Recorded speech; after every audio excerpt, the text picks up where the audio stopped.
Hi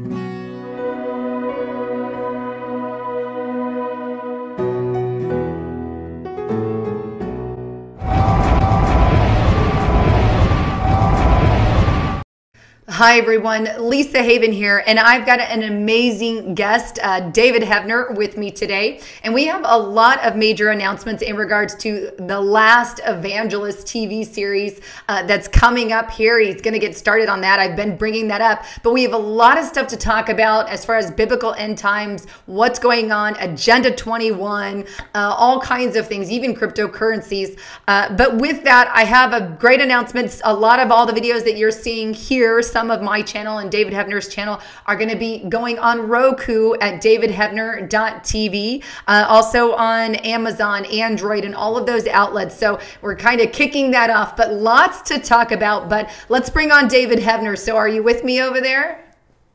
Hey, Lisa, how are you there? And you're looking great, by the way, nice and bright and shiny. So thank you. Yeah, we got my little friend here. Hopefully you might hear the snores.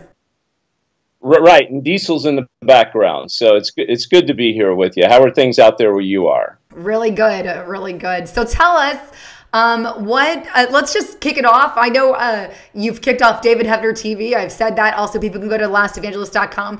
But tell me, let's just dive right into Bible prophecy, and that's kind of what the movie's on. But tell me specifically, what's going on in current events? Let's start with Agenda 21, and how is that involving in real life, if you will, to what's going on biblically speaking?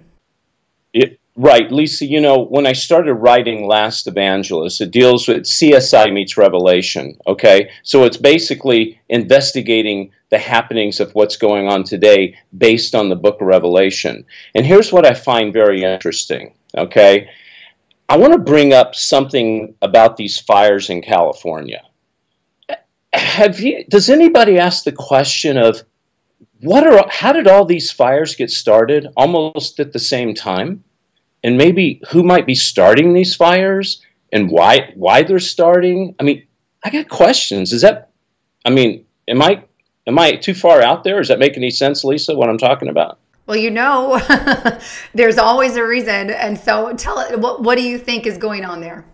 Well, okay, here's the deal. So I'm writing the script going back, because, you know, when you write these scripts, you got to come up with something that makes sense. I mean, you can't just write crazy stuff, because people watch this and they go, okay, where'd you get that at, Heavner? And so as I'm writing it, and I'm creating a story where the government is grouping people in cities and taking them out of the country and out of the countryside, because they need to put them in these cities so they can have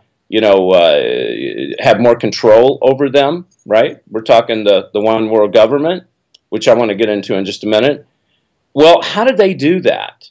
Well, first of all, they create natural disasters in different parts of the country that will drive people more to be together so that they will be in a community, right? And I'm looking at seeing all these disasters now that's been going on with the hurricanes, with these fires, and et cetera, and I'm looking at the whole map going, wait a minute. If I was writing this as a script, which I am, I would write it exactly this way.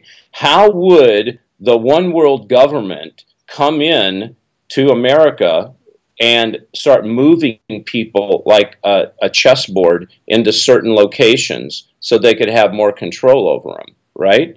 And then I started researching Agenda 21, which you're the expert in that. I'm not even going to pretend like I know much about it. But how does Agenda 21 fit into what I'm talking about, or does it at all?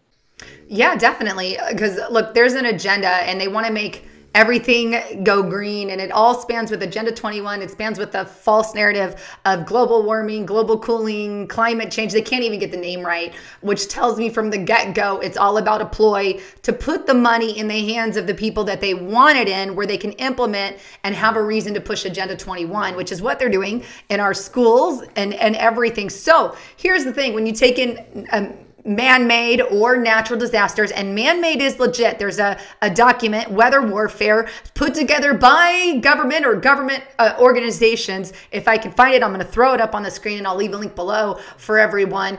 It's not a conspiracy. It's a fact. They can do this. They can also cloud seed.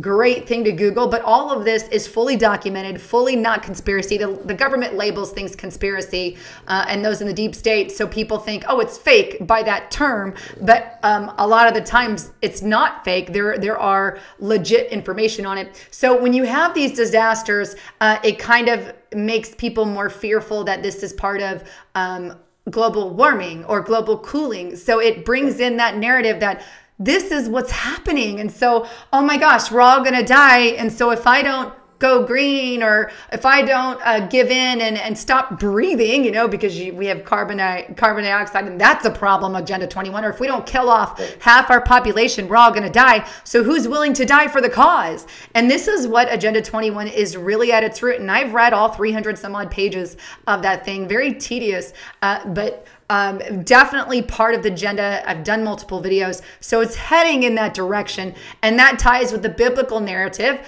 as well, because God does forewarn us that those things would happen.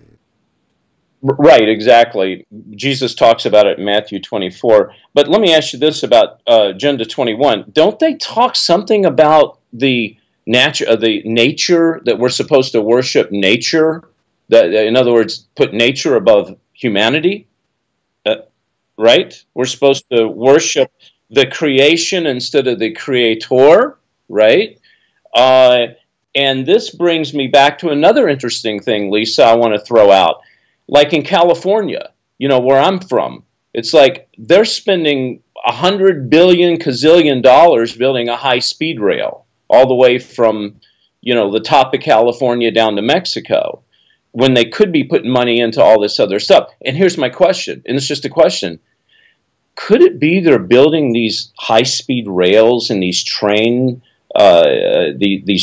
across the country so that they can transport people when the time comes? Definitely. We saw, that's why... I do. That's why Nazi Germany, if you go back to Nazi Germany, where were all the concentration camps? They were near railroad tracks. Well, there's two goals. That would definitely be one reason. It's an easy access to hoard people around. The second purpose is an Agenda 21 purpose and a control purpose. So you're easily more controllable. You can get less people. Look, when we have our own vehicles and we drive, we are under control.